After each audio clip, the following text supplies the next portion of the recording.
नगरपालिकांची उद्याची मतमोजणी लांबणीवर जाण्याची शक्यता आहे। एकत्रित मतमोजणी करण्याच्या हालचाली सुरू झालेल्या आहेत। औरंगाबाद खंडपीठामध्ये महत्त्वाची सुनावणी आज पार पडणार आहे। एकत्रित मतमोजणी शक्य आहे का असं कोर्टानं आयोगाला विचारलेलं आहे। निवडणूक आयोग मतमोजणीबाबत भूमिका मांडणार आहे, त्यामुळे औरंगाबाद खंडपीठामध्ये होणाऱ्या आजच्या सुनावणीकडे संपूर्ण राज्याचं लक्ष लागलेलं आहे।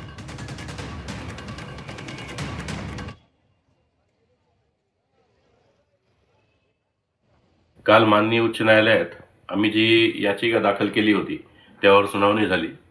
त्यात आमचे प्रामुख्याने जे मुद्दे होते की सर्वप्रथम आम्ही जे आज आमच्या अंबेजोगाई नगर परिषदेत काही वॉर्डाचे इलेक्शन रद्द करून 20 तारखेला घेण्यात येत आहे, त्याबद्दल GR निघाला आणि नंतर प्रेस नोट काढून अंबेजोगाई येथील रिटर्निंग ऑफिसर यांनी तसं कळवलं होतं, तर त्याला आम्ही आक्षेप नोंदवला होता।